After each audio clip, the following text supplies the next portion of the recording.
it's unbelievable, just like the change, the transition, all the things that we're going through it right now as a team.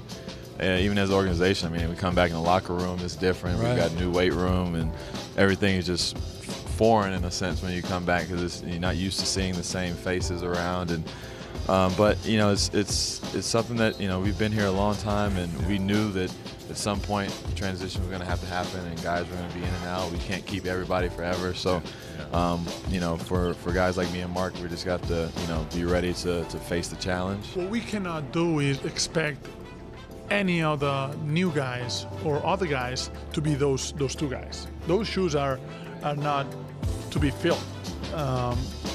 They just cannot. The things that they brought to the table, who they were to the team and the community, those shoes cannot be filled by any of those guys. So it'd be unfair to expect that and demand that. So we have to be able to enjoy what the other guys bring to the table by themselves, not always comparing them to who Zach and Tony are as players.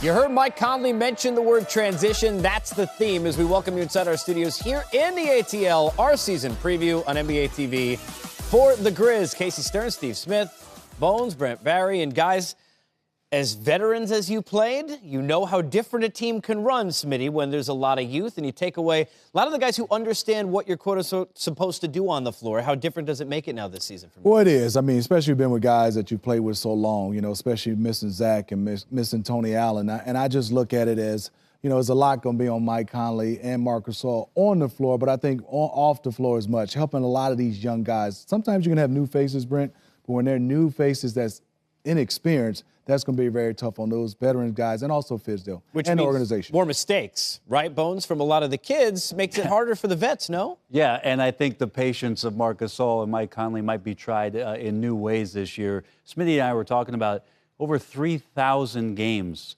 lost between Tony Allen, Vince Carter, and Zach Randolph. And we know that all of them weren't there with Vince Carter, and the other guys had stints in other places. But the fact of the matter is, that experience is gone. Coach Fizdale is going to come in and make no excuses, and he's going to lean on Mike Conley and Marc Gasol in ways to help him coach them a little bit better in order to make strides a little bit sooner as they get started this season. One of the ways we always talk about the toughness might be guys to pick up the pace this coming season. Let's take a look at where the numbers were and the rankings for last year.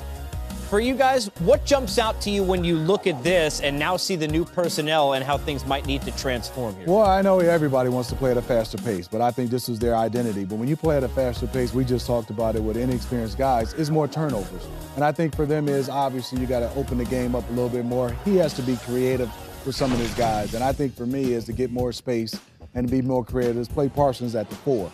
But I think for them is they got to understand right now there's no more grit and grind. I mean, they got to find a way to have a new identity. You had Zach Randolph, a guy that you could throw it down to. You had Marc Gasol. That's changing right now, and I think they're going to have to play more, with space. But to me, I don't think you can just go fall in love and think you can duplicate the Warriors. And so many teams do that. If you don't have three-point shooters, that don't mean you have to start shooting threes. You got to play with a different pace and space, but it doesn't have to be from behind the line if you're not capable of knocking down consistent threes. You had me with the words Parsons and play in the same sentence, which we'll get to later in the show, but we know who does, and that's two guys in the prime of their careers in Gasol and in Conley. And in Marc Gasol, a guy who continues to be a guy who finds a way to improve on his game seemingly, Brent, every year. Well, I think that's a fascinating thing about Marc Gasol and just how skilled he is. The attention in the early part of the Gasol brothers entering the league was certainly on Powell and what it is that he was capable of doing in that Memphis jersey. And when that trade was made with the Lakers, people went, "Oh, Mark, that's the brother."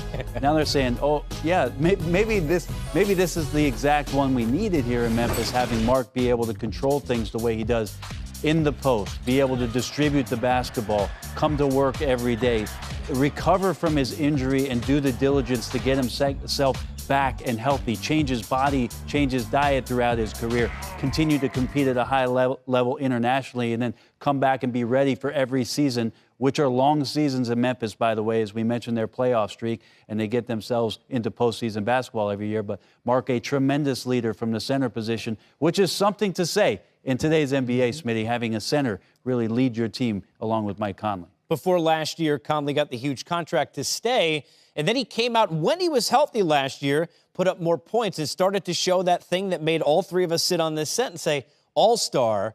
He's shown that he continues to improve in his own way, and it's kind of still underrated, Smitty. Yeah, he is, and it's unfortunately because that's one of those guys. We talk about a lot of point guards, but I'm a guy that if I'm starting a team, and obviously you have some of those superstars, he's just right up under the superstars. And I think all that's left for him is getting to that next level is winning. I think so much right now, Brent and Casey, is people look at his scoring. I mean, he's one of those guys that is not about scoring. I think he can average more.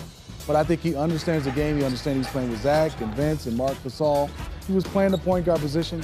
He plays the game simply the right way. But I think it's going to be more asked of him this year as far as leadership and also, I think, scoring the basketball. And I'm just interested to see how he does this in a way. Is he going to shoot more threes? Is he going to push the pace to get more easy buckets? Or is he going to be a guy that's trying to get to the free throw line? You know, guys, one trend we see from every team that wins in this sport, depth. You got to have other guys. There are going to be injuries. We mentioned Parsons, but you never know who's going to go down. Conley last year. Bones, when you look at some of the others, we'll get to Parsons later. A lot of youth. Anybody kind of jump off the board for you? Well, I think really you got to start to talk about Memphis and how it is that they're going to maintain health and how many things maybe they're rolling the dice on. And you go through them. First, we start with Parsons. He's got to have a recovery. Last year was a tough year for him. He says he's in great physical condition and feels good coming in. He is such a key part to their versatility, and we'll talk more about that later. Secondly, Tyreke Evans has struggled with injuries throughout his career, but he is such a tough cover and a great creator. It's something their offense could dynamically use. And then the last one, Ben McLemore, dealing with the toe that he broke. He might miss a few games, but where is his career going to go? He has been an underdog. He has not lived up to the expectations of a 7th pick overall. This is a great opportunity for McLemore to take a step on both ends of the floor because coming out of Kansas, there was talk about him being a good defensive player and able to contribute on the offensive end. This is a time, Smitty, for him to do it. I will mention the last one. There is a fourth one. Chalmers is coming back after missing an entire year with the Achilles. And so Fizdale knows him well. Their years in Miami, they need a backup to Mike Conley. So let's look at the medical staff of the Memphis Grizzlies and hope they survive training camp with these guys feeling not in tip-top shape to go into camp, Casey, but feeling good enough that they can ramp things up as the season goes on so that maybe by the end of November, Smitty, or we get into that 30, 35 game mark, each of those guys is feeling well. They're playing minutes that their bodies can maintain, and Memphis can be very competitive in the Western Conference. JaMychal Green, too, a guy who's played a lot of minutes for this team, who now they're really going to rely on even more so, especially when there seem to be injuries. You mentioned Parsons at the 4. We've seen more of Green than maybe they expected. Yeah, and Fizdale loves him. He says he's like the Udonis Haslem of the Miami Heat. And one thing he can do, he can play in pace as far as run, and he's not bad in offensive rebounding. I think the next step for him is being able to be consistent and have something where he can go, where he can score at the elbow. The guy, though, I think is, other than JaMychal Green, is Ennis. He did a nice job of filling in for Chandler Parsons, and I think he got a lot of experience. Fizdale was comfortable with him from the Miami Heat. Defensively, I think he could be a guy that can be a lockdown defender. He shoots the corner 3.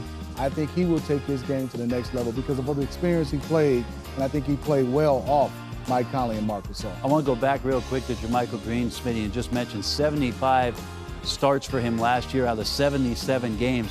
And if we're talking about Memphis and now this transition for how this team now starts to shape up and look in our eyes as we watch them compete throughout the season, that's the huge shift. At the 4 position, having JaMychal Green, not having a Zach Randolph come off the bench where you're going to go into the post where they were #1 last year in post touches in the league, 15th in points per possession, so not great. But it's the fact that at that 4 spot now, it is Green's. They did sign him to the contract. He's on the roster. He's got the spot.